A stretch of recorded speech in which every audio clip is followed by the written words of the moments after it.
Bom dia, meus amados irmãos, que a graça e a paz do nosso Deus, o amor do Senhor Jesus esteja presente em cada um de nós, nos fazendo cada vez mais crescer e prosperar no conhecimento e na graça de Deus. Meus amados, hoje, quinta-feira, vamos aqui dar continuidade à nossa lição bíblica, desta semana, falando aí do alto preço que Jesus Cristo pagou para nos resgatar, né? Que Deus nos deu Jesus Cristo como um pagamento absurdamente superior ao valor da nossa dívida. Que bênção, né? Para que nós tivéssemos a vida eterna. Amados, ontem, na quarta-feira, nós estudamos aqui duas perguntas dessa lição, né? Foi a pergunta 7 e a pergunta 8. Na pergunta 7, Paulo se dirige às mulheres jovens, solteiras, que ele chama de virgem, né? Que não se casaram ainda, claro, e ele diz que ele não tem um mandamento específico para aquelas mulheres, né? Mas ele pediu permissão ou ofereceu, né, de forma muito humilde, a sua opinião. E ele diz que a sua opinião ele está dando porque ele recebeu essa sabedoria de Deus, pela misericórdia de Deus sobre ele, por causa da sua fidelidade para com Cristo. Paulo diz, eu sou um homem fiel a Cristo, e por causa da minha fidelidade, a misericórdia de Deus me dá esse conhecimento, essa certa autoridade para que eu dê um conselho a essas mulheres, né? É porque ele já tinha dado conselhos aos jovens, homens solteiros, né? E também aos homens que eram viúvos, solteiros e viúvos, na mesma condição, né? Que não tinham uma mulher, não tinham uma esposa, né? Agora ele vai tratar das mulheres solteiras, das virgens, das solteiras que não casaram ainda. E na segunda pergunta de ontem, a pergunta 8, ele diz assim, considero, e essas coisas que ele está falando aí, por causa da angustiosa situação presente. Então, qual era a angustiosa situação presente lá, principalmente da igreja lá de Corinto? Qual era, né? A situação era difícil no sentido de que os cristãos estavam sendo perseguidos pelo Império Romano e por outras forças políticas que entendiam que o cristianismo era uma ameaça à administração pública, causava dificuldades para os governos, né, para a sociedade como um todo. Era uma seita ameaçadora que mudava a cultura, mudava tudo, né? Então eles viam como uma ameaça, então era difícil, cristãos estavam sendo mortos, cristãos estavam sendo perseguidos. O fato é que Paulo também vai pagar com a própria vida diante daquela situação, né? Era uma situação em que os cristãos corriam perigo de vida, né? E outras questões que também Paulo vai abordar, né? Uma questão de dificuldades sociais, de dinheiro, dificuldade de se manter, né? Diante de todo esse cenário que a gente está citando aqui, uma série de dificuldades. É tanto que Paulo saía arrecadando donativos para tentar atender a necessidade de determinadas igrejas em vários locais, né? E uma outra necessidade que também já está sendo abordada por Paulo aqui era a questão da cultura. Uma cultura assim bem, né? Vamos usar um termo bíblico aqui, né? Bem perniciosa, uma cultura liberal demais, né? Uma cultura de permissividade, imoralidade sexual, que o casamento era um remédio contra, né, para que o homem pudesse estar satisfeito sexualmente e a mulher também, e pudesse se distanciar de toda aquela cultura do sexo livre, né?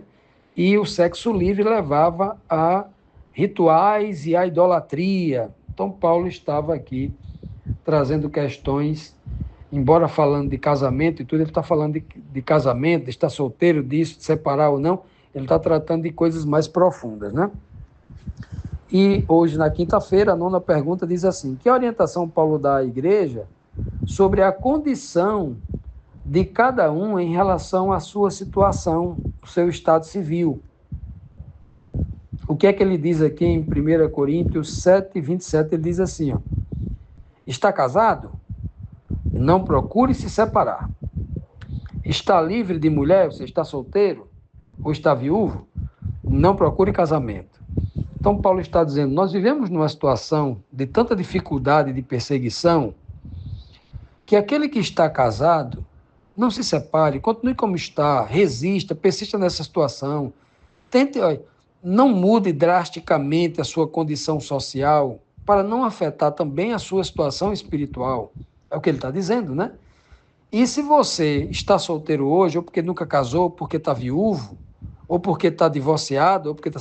Então, não procure casamento, né? Ou seja, foque na situação presente, que é uma situação de muita dificuldade que a igreja estava passando. E aí nós temos, com muito equilíbrio, trazer essa questão para os dias atuais. Por exemplo, a igreja atual está passando por uma perseguição terrível, porque se o sujeito, alguém souber aqui que o homem é cristão, ele está sendo perseguido e morto? Está sendo preso por ser cristão? Não. Né? Principalmente aqui no Ocidente, existem alguns países, né, de dominação islâmica, xiita, onde muitos cristãos estão sendo mortos. Né? Mas aqui nos países do Ocidente, países sendo perseguidos, cristão sendo morto e perseguido porque pelo fato de ser cristão? Não. Nós não temos isso, né? Aqui no Ocidente. Então veja que a igreja do Ocidente, em países completamente assim democráticos, como os Estados Unidos, o Brasil e tantos outros, né? A Europa inteira quase, a Europa toda, né? Nós não encontramos esse tipo de lei aqui, esse tipo de orientação de Paulo que se enquadre com precisão e perfeição para o povo lá, né? O conselho de Paulo, se você está casado, não se separe, é um conselho santo, é um conselho bom para todo mundo, estando no Oriente ou no Ocidente, estando sob perseguição ou não em perseguição, porque é um conselho bom, né?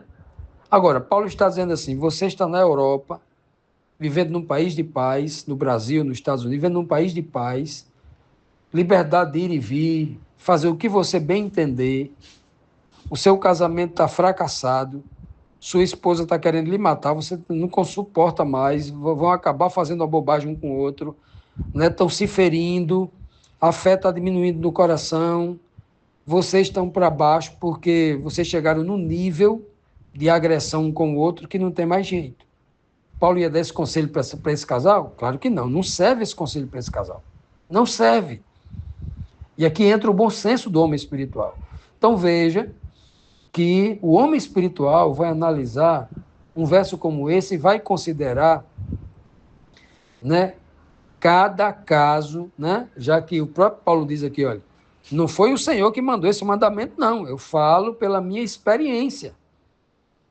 Então, pela experiência que Paulo estava vivendo até aquele momento.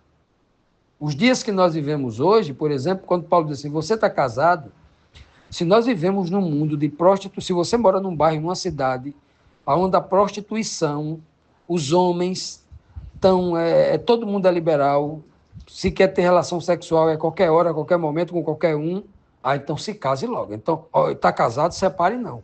Continue firme, fiel à sua esposa, a esposa fiel ao seu marido. Então, veja que esse mandamento serve nesse contexto, né? A mulher está livre, você está livre de mulher, ou seja, você não tem uma esposa, então não procure casar não é? Na situação que você está vivendo.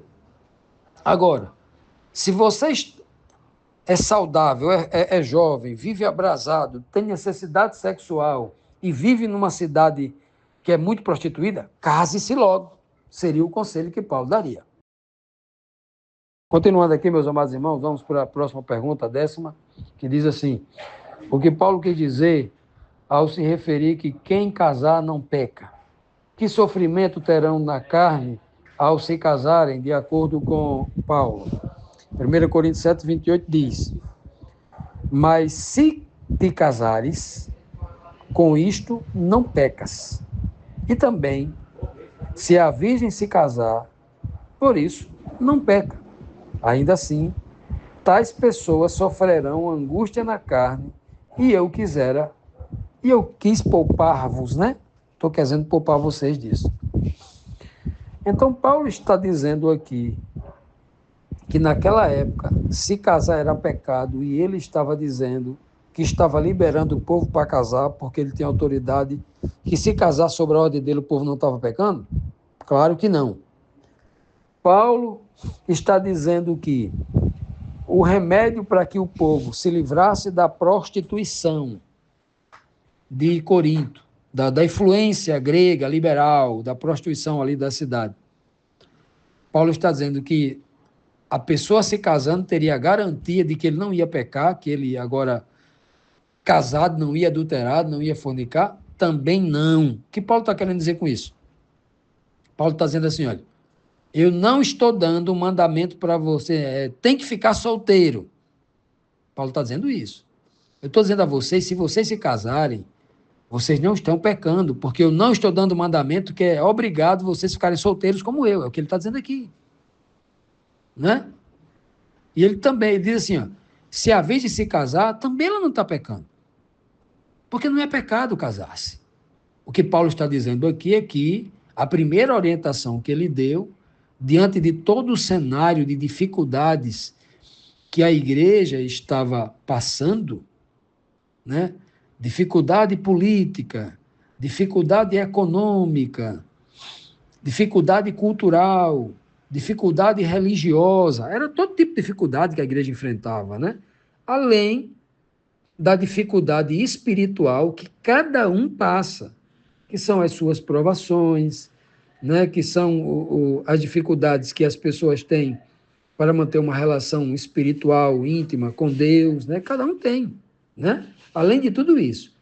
É por isso que Paulo chegou no princípio aqui do capítulo 7, final do capítulo 6 e início do capítulo 7, ele chegando a dizer assim, olha aí, eu queria que vocês ficassem solteiros como eu e se dedicassem 100% ao trabalho de Cristo e vivessem como eu, sem viver abrasado, sem viver preocupado com isso, com aquilo outro e tal. Nesse contexto, em momento algum, Paulo está dizendo que tem mandamento para alguém ficar solteiro e que tem mandamento que é proibido de se casar.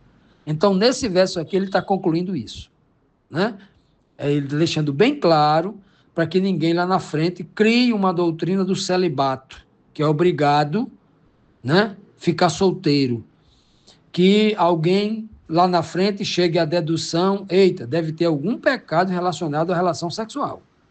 De alguma forma, a relação sexual é pecado porque Paulo disse que é melhor ficar solteiro, então deve ter alguma coisa errada com a relação sexual. Ora, justamente para que ninguém chegue a essa conclusão é que Paulo está dizendo aqui, ó, não tem pecado nenhum se casar. Né? Não tem mandamento nenhum que proíba a virgem querer se casar. Que o homem solteiro ou viúvo se case. Não tem nenhum mandamento. Pelo contrário, o mandamento bíblico de Deus é claro. Não é bom que o homem esteja só. Farei para ele uma adjuntora. E Paulo só se aventurou a dar esse tipo de conselho para a igreja de Corinto. Fique só diante do cenário de grande dificuldade que eles estavam vivendo. Já imaginou você viver na época do apóstolo Paulo, apóstolo Pedro, ali por volta do ano 54, né, do primeiro século, e aí você tem um imperador que era super poderoso, chamado Nero, que pegava os cristãos lá em Roma, espetava numa estaca, dava um banho de piche, né, de enxofre, e aí riscava o fósforo, né, trazia aquela... E aquelas pessoas ficavam sendo queimadas, né?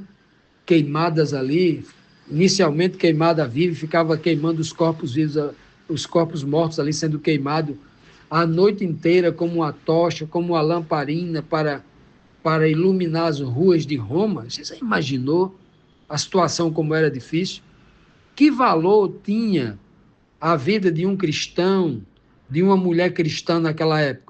Se um soldado romano pegasse você caminhando de uma cidade para outra, transitando, e lhe matasse porque você fosse cristão, Ora, ele não iria responder por crime nenhum.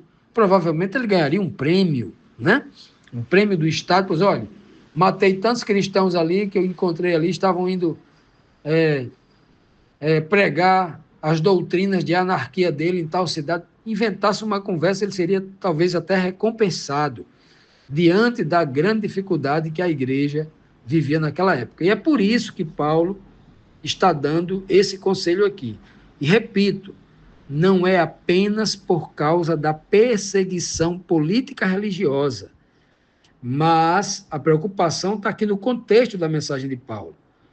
Por causa de uma vida de prostituição e de idolatria, que isso está intrinsecamente ligado às duas coisas, principalmente no contexto aqui de 1 Coríntios, lá da cidade de Corinto, uma cidade de influência da cultura grega, uma cultura que é claramente conhecida na história, segundo a ótica cristã, como promíscua, como de prática de coisas aberrantes, de coisas que a Bíblia chama de abominação, de coisas abomináveis, que é completamente contrário à pureza e à santidade orientada nas Escrituras Sagradas, né? Tanto no Velho quanto no Novo Testamento. E aqui no verso, por isso que Paulo conclui aqui em 1 Coríntios 7, 28, né? Ainda assim, tais pessoas sofrerão angústia na carne, e eu queria que vocês não passassem por essa experiência. É o que Paulo está dizendo aqui, né? Então, Paulo está dizendo assim, olha, eu só dei o conselho para vocês ficarem solteiros e terem uma vida mais tranquila, para que vocês não sofram.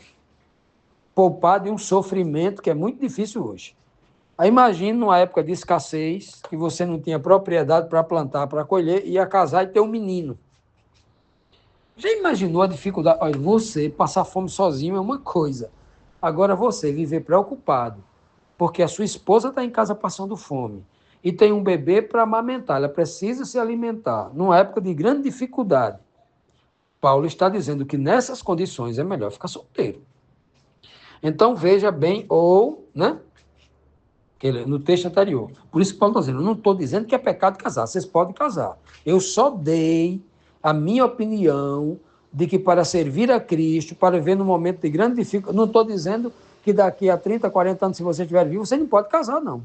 Mas, diante da situação do tempo presente, ele deixa bem claro, ele usa ali, né, esse termo, no tempo presente, eu não aconselho, vocês devem continuar como vocês estão, como Deus chamou vocês, segundo, né, o dom que ele deu, segundo o chamado dele. Chamou assim, continue assim, né? Porque o Senhor vai dizer se vocês vão continuar assim ou não. Olha que coisa linda, né? Então esse é o testemunho de Paulo, com muita coerência, com muito equilíbrio, não está criando um mandamento obrigatório. Paulo tem esse cuidado de nos mostrar aqui, né? E nos ensinando também a sermos cristãos hoje, equilibrados, espirituais, cuidadosos com a palavra de Deus.